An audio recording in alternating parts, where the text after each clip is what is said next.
ऐसा मैंने सोचा था. And what is the physics of music? The word harmonium is reminiscent of the English word harmonic.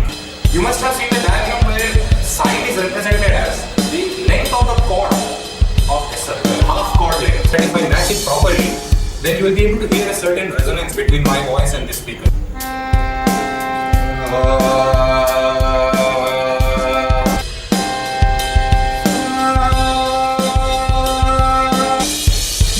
You can see my hands at the end of the string are not really moving much.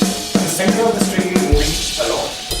You can see that the ends of the string are largely constant in place, and the center of the string is also constant in place, and the string is actually moving in two loops.